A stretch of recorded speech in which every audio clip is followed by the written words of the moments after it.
دونوں کے ذریعے اللہ رب العزت والجلال دونوں کو محفوظ رکھتا ہے. اس لیے قرآن مجید میں اللہ کہہ رہے ہیں ہن لباس لکم وانتم لباس لہن، وہ تمہارے لیے لباس کی مانند ہے اور تم ان کے لیے لباس کی مانند ہو.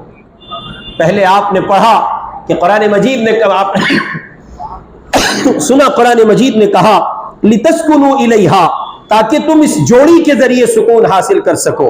اور پھر اللہ تعالیٰ کہہ رہے وجعل بینکم مودۃ ورحمہ، اور تمہارے درمیان اپنی قدرت سے اللہ نے محبت اور رحمت کا بیج بو دیا. دو لڑکے، ایک لڑکی ایک لڑکا، دو بندے، ایک بندی ایک بندہ، دو انسان، ایک مرد ایک عورت، دو مومن، ایک مومن اور ایک مومنہ. آپ غور کریں، ابھی تک اجنبی ہیں، کوئی شناسائی نہیں، کوئی تعارف نہیں، کوئی انٹروڈکشن نہیں، لیکن ابھی ان کا نکاح ہوا اور نکاح ہونے کے بعد دو اجنبی بندوں کے درمیان جس غایت درجے محبت پیدا ہو جاتی ہے، وہ قرآن یہاں بول کر مجھے اور آپ کو بتا رہا ہے وَجَعَلَ بَيْنَكُمْ مَوَدَّةً وَرَحْمَةً، اللہ نے رحمت کا بیج بویا ہے. گویا یہ دلوں میں جو ایک دوسرے کے لیے بے قراری ہے، بے چینی ہے، الجھن ہے، مصیبت ہے، مشکل ہے اور ایک دوسرے کے لیے پریشانی ہے، یہ اس رحمت اور محبت کا حصہ ہے. چنانچہ آپ دیکھیں، اس کا ایک ایگزامپل میں آپ کو دکھا دیتا ہوں.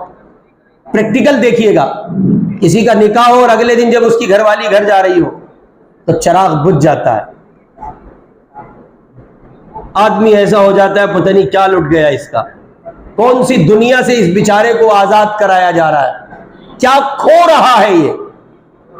میرے کزنز میں میرا ایک بھائی ہے، اس کا نکاح ہوا اور اگلے دن وہ ہماری بھابھی گھر جانے لگی، تو وہ مجھے تلاش کر کے لایا. میں مل نہیں رہا تھا اس کو، اس کا ہمجولی میں ہی تھا. وہ مجھے تلاش کر کے لایا اور بہت زور سے اس نے مجھے دبایا اور گلے مل کے رویا. میں نے کہا ہوا کیا ہے؟ اچھا ہم اس سے چھوٹے تھے. میں نے کہا ہوا کیا ہے؟ تو بڑے آنسو ٹپکا کے کہہ رہا ہے تیری بھابھی گھر جا رہی ہے، وہ آنے کے لیے جا رہی ہے، وہ جانے کے لیے تھوڑا جا رہی ہے. تو یہ ایک ہی رات میں آخر ہوا کیا ہے؟ ایسا کیا ہے؟ اگر آپ یہ کہیں کہ شہوت کی تکمیل ہوئی ہے تو غلط ہوگا، چونکہ اس کے لیے تو بہت سے راستے نکاح کے سوا پہلے سے موجود تھے. حرام راستوں پر چل کر یہ محبت حاصل نہیں ہوتی ہے. اصل میں اللہ تعالیٰ کہہ رہے ہیں وَجَعَلَ بَيْنَكُمْ مَوَدَّةً وَرَحْمَةً، پروردگار نے تمہارے اندر رحمت کا بیج بویا ہے. یہ جو تم ایک دوسرے کو چاہنے لگے ہو نا، اور ایک دوسرے کا خیال کرنے لگے ہو، ایک دوسرے کے بغیر رہ نہیں پا رہے ہو، اصل میں یہ اللہ کی ڈالی ہوئی اس محبت کا ثمرہ ہے. پھر اللہ تعالیٰ ارشاد فرما رہے ہن لباس لکم وانتم لباس لہن، وہ تمہارے لیے لباس کی مانند ہے اور تم ان کے لیے لباس کی مانند ہو. چنانچہ اللہ رب العزت نے اس تعلق کو انتہائی بلیغ تشبیہ دے کر بات سمجھائی ہے. انتہائی بلیغ تشبیہ، یعنی صرف ایسا نہیں ہے کہ یہ رسماً ایک لفظ کہہ دیا گیا ہے اور رسماً یہ بات کہہ دی گئی ہے کہ وہ آپ کا لباس ہے اور آپ ان کا لباس ہے. ہرگز نہیں، بلکہ یہاں یہ سمجھانے کی کوشش کی گئی ہے کہ میاں بیوی کا تعلق یہ رسمی نہیں ہے، بلکہ لباس سے تشبیہ دے کر یہ سمجھایا گیا کہ لباس انسانی بدن کے لیے کئی اعتبار سے اہم ہے. مثلا ستر، آپ اپنا پرائیویٹ پارٹ چھپاتے ہیں لباس کے ذریعے. عزت، تحفظ، زینت، صحت، تہذیب وغیرہ وغیرہ، ان ساری چیزوں سے اصل میں آپ لباس کے ذریعے ستر ہی نہیں چھپاتے ہیں، بلکہ یہ ساری چیزیں آپ کو مقصود ہوتی ہیں. آپ کپڑے اچھے اس لیے پہنتے ہیں تاکہ سماج میں عزت کی نگاہ سے دیکھے جائے. آپ کپڑے اچھے اس لیے پہنتے ہیں تاکہ آپ کے اپنے وجود پر ایک نوع کی زینت واقع ہو جائے، اچھے لگے آپ. اور آپ لباس کو اس لیے اختیار کرتے ہیں، اچھے لباس کو، تاکہ آپ کا تحفظ رہے جسمانی لحاظ سے. اور آپ زینت اختیار کرتے ہیں لباس کے ذریعے. سیم کنڈیشن ہے. اگر آپ میاں بیوی کے رشتے کو اس طور پر رکھ کر دیکھیں تو واضح ہوگا کہ بیوی کو لباس شوہر کے لیے اور شوہر کو لباس بیوی کے لیے اس لیے قرار دیا گیا کہ شوہر بیوی کی عزت کرتا ہے اور وہ اس کی عزت کی حفاظت کرتی ہے. اور اسی کے ساتھ ساتھ یہ کہ مرد کو عورت کو مرد کے ذریعے تحفظ فراہم ہوتا ہے. مرد کو عورت کے ذریعے گونا عزت ملتی ہے اور عورت شوہر کے لیے زینت اختیار کرتی ہے. اور یہ دونوں ایک دوسرے کے لیے لباس اسی لیے قرار دیے گئے ہیں کہ اصل میں یہ دونوں ایک دوسرے کی منفعت ہے اور ایک دوسرے کی ضرورت ہے. اس واسطے دنیا کے ہر شوہر کو چاہیے کہ وہ اپنی بیوی کے ساتھ عزت کا، احترام کا، اکرام کا معاملہ اس طور پر کرے کہ اس رشتے کی جتنی خوبصورت اس رشتے کے پہلو ہو سکتے ہیں وہ تمام کے تمام خوبصورت پہلو ایک شوہر کو میسر آ سکے اور زندگی باغ و بہار ہو، سکون کا مرکز ہو. اور اگر اس رشتے سے کسی بھی طرح صرف نظر کیا جاتا ہے یا شوہر کرتا ہے اور بیوی کو وہ حیثیت نہیں دیتا جس حیثیت کی وہ مالک ہے، تو آپ یقین جانیں ہزار سکون کے باوجود آپ کی زندگی سکون کا مرکز نہیں بن سکتی. چنانچہ ایسے کتنے لوگ ہیں، ایسے کتنے اللہ کے بندے ہیں جن کے پاس پیسہ ہے، دولت ہے، بھرمار ہے دولت کی. ایک عزیز ہے، ایک دوست ہے ہمارے، ان سے ملاقات ہوئی. ان کی اور ان کی بیوی کے درمیانی تعلقات کی نوعیت اچھی نہیں ہے. آپ حیرت کریں گے سالہ سال گزر جاتا ہے، گھر کی روٹی نصیب نہیں ہوتی. آخر کیوں؟ ان حالات کی وجہ کیا ہے؟ ان حالات کی وجہ پیسے کی قلت نہیں ہے، ان حالات کی وجہ کوئی اور بات بھی نہیں ہو سکتی ہے. اصل میں میاں بیوی ایک دوسرے کو اس طور پر نہیں سمجھتے جس طور پر ان کو سمجھنا چاہیے. جہاں تک تعلق ہے مرد کا، مرد کی ذمہ داری دوہری ہو جاتی ہے. اس کو اللہ تعالیٰ نے عورت پر نگران بنایا ہے، افضل بنایا ہے. مرد کو قوام کی حیثیت دی گئی ہے. الرجال قوامون علی النساء. اللہ تعالیٰ نے عورت پر مرد کو بڑا بنایا ہے. اب ظاہر ہے کہ جو بڑا ہے اس کی ذمہ داری بھی بڑی ہے، جو بڑا ہے اس کی ذمہ داری بھی بڑی ہے. آپ دنیا کا کوئی شوہر اپنی غلطی کو محض اس بنیاد پر اٹھا کر الگ نہیں رکھ سکتا اور دائرے سے نہیں نکل سکتا کہ حضرت میری بیوی بولتی بہت ہے یا میری بیوی میں لاؤبالی پن بہت ہے، اس میں کچا پن بہت ہے، وہ نادان بہت ہے. ارے بھائی وہ نادان ہے، اپنی جگہ ہے، وہ لاؤبالی پن کا شکار ہے، اپنی جگہ ہے، لیکن آپ تو ذمہ دار ہیں، آپ تو مرد ہیں، آپ کو تو اللہ تعالیٰ نے اس پر بڑا بنایا ہے، حاکم اور نگراں بنایا ہے. سو آپ کی زندگی میں جو امتیازی پہلو ہونے چاہیے وہ کیوں کر دکھائی نہیں دیتے ہیں؟ پھر قرآن مجید میں اللہ تعالیٰ ایک جگہ فرما رہے وَعَاشِرُوهُنَّ بِالْمَعْرُوفِ. اللہ تعالیٰ فرما رہے عورتوں کے ساتھ نرم رہو، اچھا سلوک کرو، نبھا کر چلو، محبت کے ساتھ ڈیل کرو. سارے ترجمے ہو سکتے ہیں. اور وجہ آگے ارشاد فرما رہے اس کھٹکے کو صاف کر رہے ہیں اللہ، جو کھٹکا میرے آپ کے ذہن میں ہے. ہم کہتے ہیں نا میں حضرت آپ کو نہیں پتا، میں جھیل رہا ہوں، میرے نکاح میں میں ہی جانتا ہوں کیسی ہے. یہ جو نظریہ ہے حضرت آپ کو نہیں، ظاہر ہے حضرت کو کیوں پتا ہوگا، شریک حیات آپ کی ہے تو آپ ہی کو پتا ہو، حضرت کو تو اپنی کا پتا ہے. تو یہ اپنی جگہ ہے کہ حضرت کو نہیں پتا، لیکن اس کھٹکے کا اظہار اللہ کر رہے ہیں. اللہ کہہ رہے فَإِن كَرِهْتُمُوهُنَّ فَعَسَىٰ أَن تَكْرَهُوا شَيْئًا وَيَجْعَلَ اللَّهُ فِيهِ خَيْرًا كَثِيرًا. اللہ تعالیٰ فرما رہے عورتوں کے ساتھ نرم رہو، اور اگر تمہیں ان کی کوئی بات ناگوار گزرے، کوئی ایک بات ناگوار گزری، کوئی ایک بات بری لگی، تو ایک بری لگی دوسری اچھی بھی ہوگی. دوسری بھئی ایک خراب ہے نا، بولتی بہت ہے لیکن نہاری کتنی اچھی بناتی ہے، تو یہ اچھی بات ہے. ہاں یہ بھی نصیب کی بات ہے حضرت، کسی کی گھر والی کو کھانا اچھا بنانا آتا ہو، ورنہ لاکھوں کروڑوں روپے کی دولت کے مالک لوگ اور بیوی اتنی بے سلیقہ، بے ڈھنگی، بے تکی، بے معنی، بے سری، ایسی فضول خاتون روٹی بنانے نہیں جانتی. کیا کریں گے آپ؟ سر پہ رکھ کے ناشتے ملیں گے اس کو، امور خانہ داری اس کو نہیں آتا ہے. یہ نصیب کی بات ہے. جس آدمی کو سلیقے مند عورت مل جائے، کھانا اچھا بنانا جانتی ہو. کھانا تو دنیا، گھروں کی دنیا کی جان ہے نا. کھانا ہی اچھا نہیں ملتا تو پھر کیا رہا؟ پھر کچھ نہیں رہا. کب تک آپ بابو کو ہوٹل میں کھلائیں گے؟ ہوٹل میں کام نہیں چلتا حضرت. ہوٹل کی روٹی پیٹ خراب کر دیتی ہے، بڑا فرق کر دیتی ہے. تو ایک شخص کو اس کی شریک حیات کھانا اچھا بنا کر کے دیتی ہے، یا اس کے سوا یہ کہ وہ اس کے بچوں کا خیال بہت اچھا رکھتی ہے، اس کے والدین کو سمجھتی ہے، یا اور بہت سے پہلو ہو سکتے ہیں. اللہ رب العزت والجلال فرما رہے ایک اگر اس میں خرابی ہے، خامی ہے، تو دوسری خوبی بھی ہوگی، تلاش کرو. یعنی ہم یہ کہہ کر آگے نہیں بڑھ سکتے اور ہم محض اس کو بنیاد نہیں بنا سکتے کہ صاحب اس میں بری عادتیں بہت ہیں. بری عادتیں کون سی ہیں؟ اور یاد رکھیے وہ تمام بری عادتیں نبھائی جا سکتی ہیں سوائے دامن پہ داغداری کے.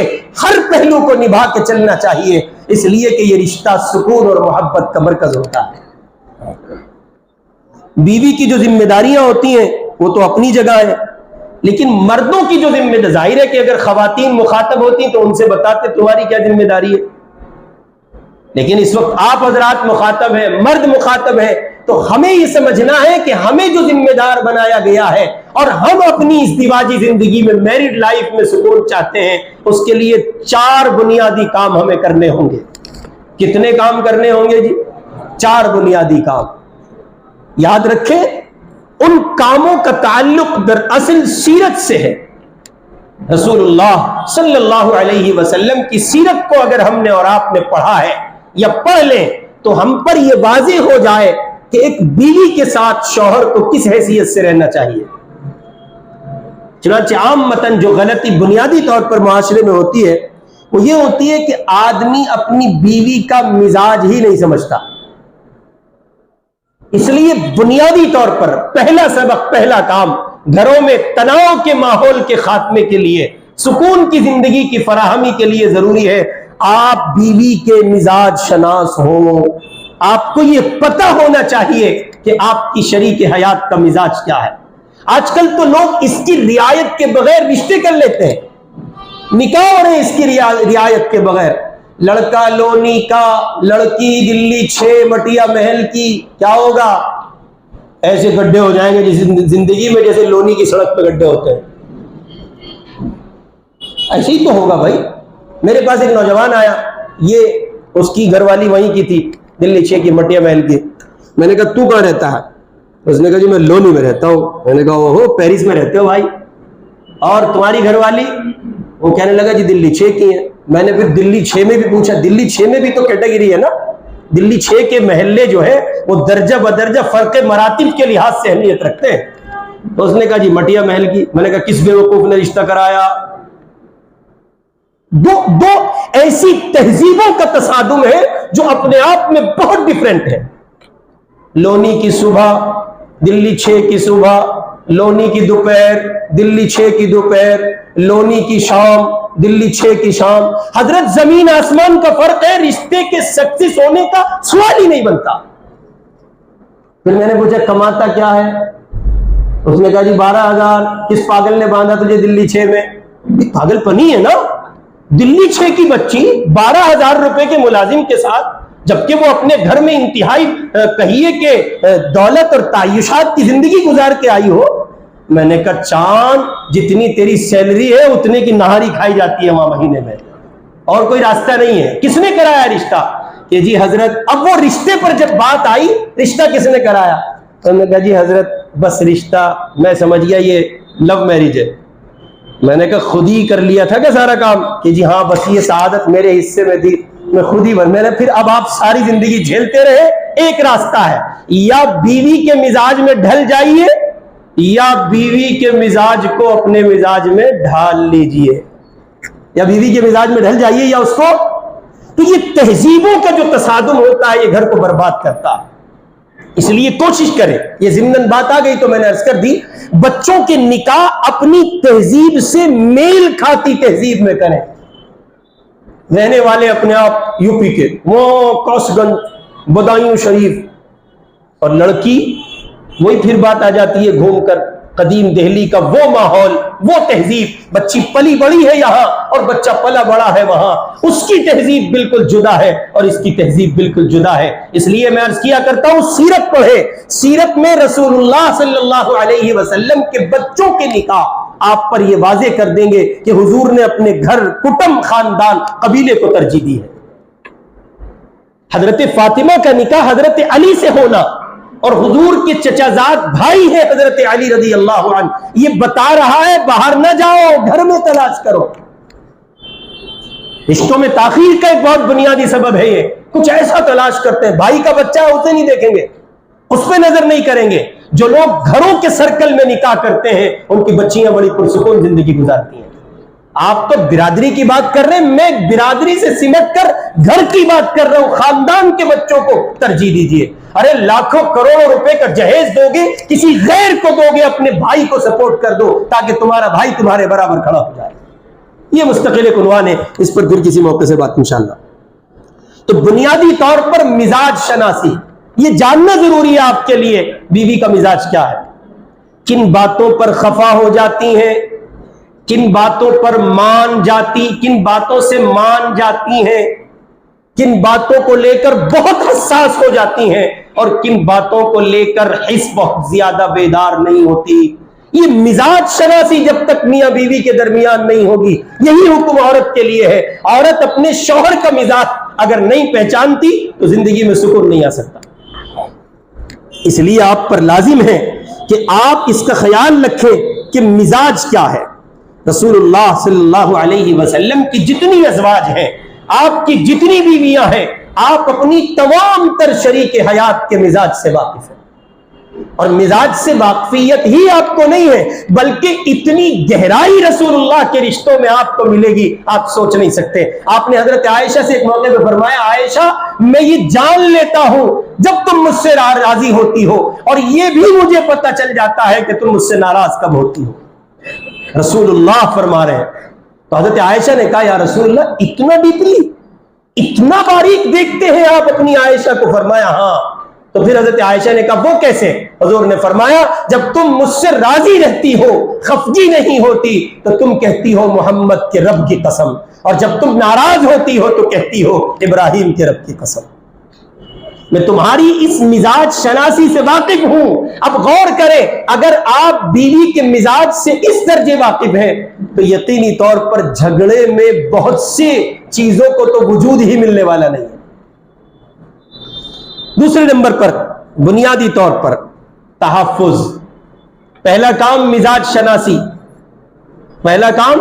اور یہ بھیڑ چال نہیں چلنی چاہیے، حضرت جوتے کی نوک پہ رکھو، ایسے لوگوں کی عقل پر اتنے چپل پڑنے چاہیے، ایسے سر پر ان کو اتنا ڈنڈا پڑنا چاہیے، یہ عجیب نظریہ ہے۔ حضرت عورت کو جوتے کی نوک پہ رکھنا چاہیے، رسول اللہ نے سینے سے لگایا، شریک حیات ہے بھائی، لائف پارٹنر ہے آپ کا، آپ کی بیوی ہے، وہ جوتے پہ رکھنے، جوتے کی نوک پر رکھنے کی چیز ہے۔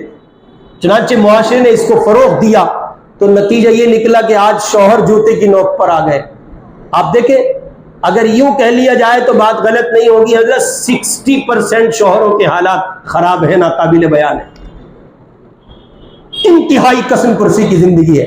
اس میں جب یہ سسکتے ہوئے شوہروں کو کنواروں کی دنیا دیکھتی ہے نا، یہ بڑا کیئرفل محسوس کرتی ہے، اللہ ہمارا نکاح نہیں ہوا، یہ ٹھیک ہے۔ اس لیے یہ نظریہ ہی غلط ہے، یہ تصور غلط ہے کہ صاحب عورت کو جوتے کی نوک پر رکھا جائے۔ نہیں، عورت شریک حیات ہے، آپ کے بچوں کی ماں ہے، آپ کے گلشن اور آپ کی سنتان کا ایک بنیادی حصہ ہے۔ آپ پر لازم ہے کہ آپ اس کے مزاج سے واقف ہو۔ دوسرے نمبر پر اپنی بیوی کو تحفظ فراہم کیجئے۔ اب یہ ایک جملہ ایک بہت بڑے مرض کا خاتمہ کرتا ہے۔ جب ہم یہ کہتے ہیں کہ بیوی کو تحفظ دیجئے تو جو تحفظ دے گا وہ خود بیلٹ بجائے گا؟ جی بولے، وہ خود ڈنڈے بجائے گا، وہ خود گالی دے گا، وہ خود مار کٹائی کرے گا؟ اس کو شوہر اپنی عزت سمجھتا ہے، بڑائی سمجھتا ہے، بلندی سمجھتا ہے۔ میں حضرت بہت بول رہی تھی، میں نے رکھ کے سونپ دی۔ ہاں سبحان اللہ، کیا ہے حضرت کا مقام، رکھ کے سونپ دی۔ یہی صورتحال جب اس کی اپنی بہن پر آتی ہے، اپنی بیٹی پہ آتی ہے، تو داماد ہزار بروں کا برا اور بہنوئی ہزار خراب لوگوں کا ایک خراب کھڑا دکھائی دیتا ہے۔ آپ جانتے ہیں کیوں؟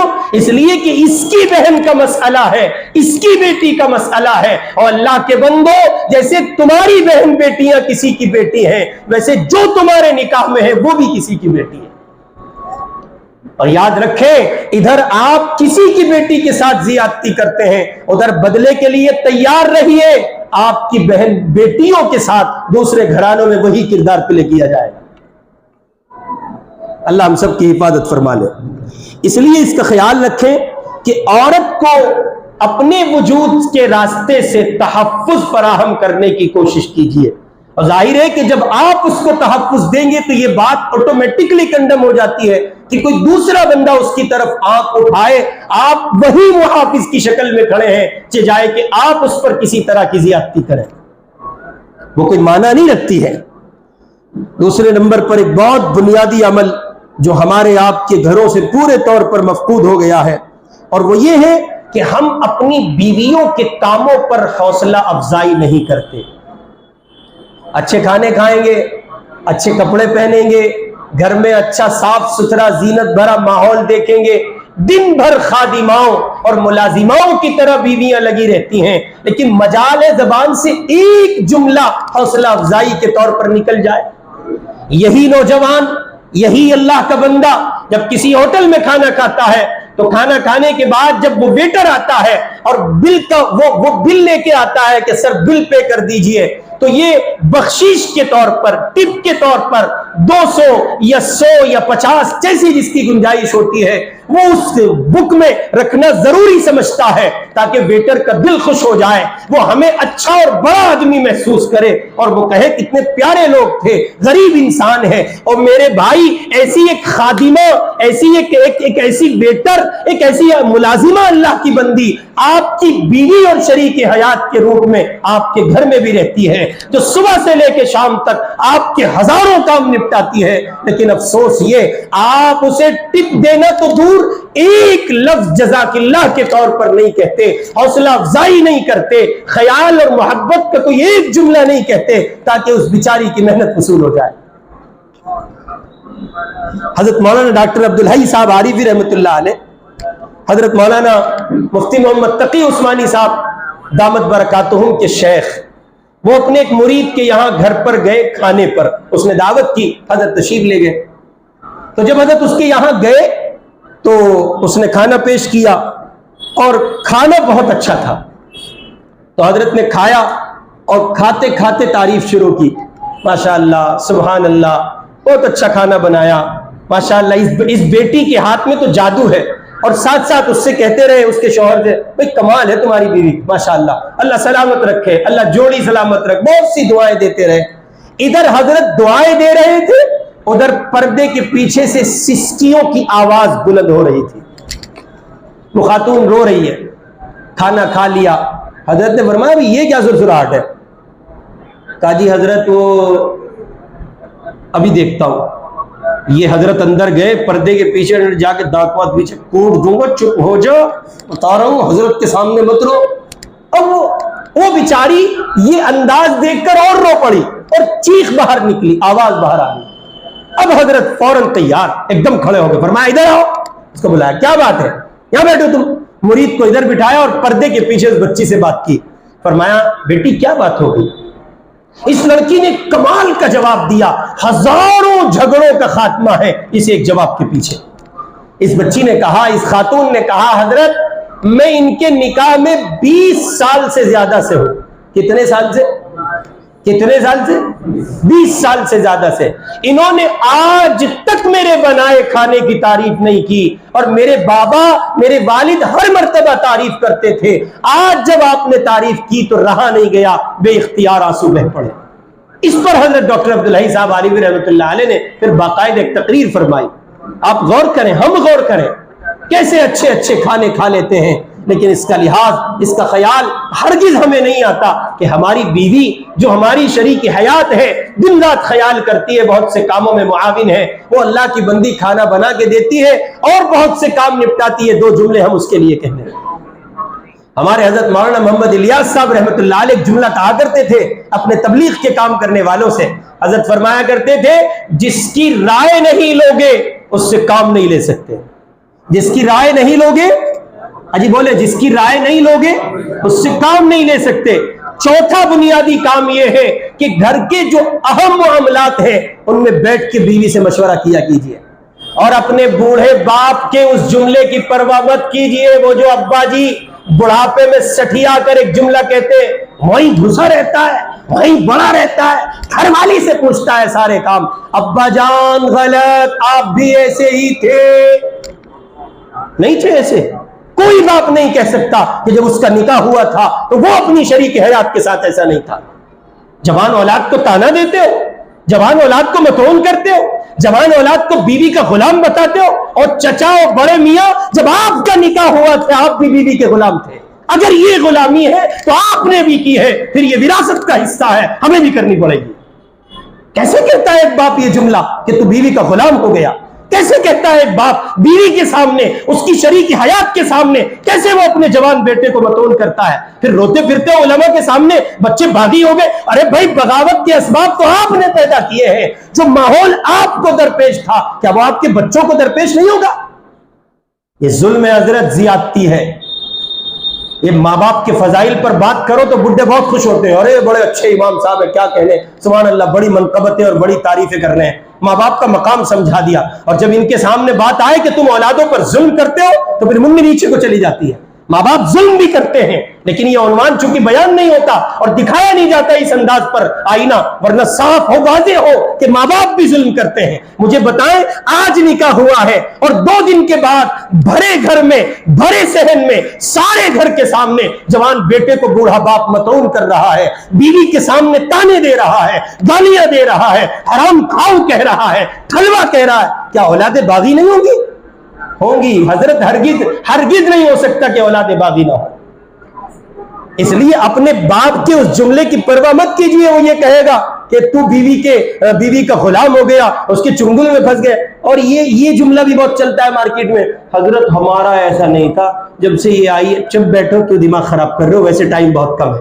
اوپر سے تمہارا یہ سڑا ہوا جملہ سننے کو رہ گئے لوگ کہ ہمارا ایسا نہیں تھا۔ آپ ہی کا سکہ کھوٹا ہے، اس خاتون کا قصور نہیں ہے۔ اگر آپ کے سکے میں کوئی کمی نہ ہوتی، مجال تھی اس بچی کی۔ یاد رکھیے، جو لڑکی آپ کے گھر میں دلہن بن کر آ رہی ہے وہ کوڑا کاغذ ہے، اس پہ جو آپ لکھیں گے وہ لکھا جائے گا۔ کیسے کسی دوسرے کی بچی کو متون کیا جا سکتا ہے؟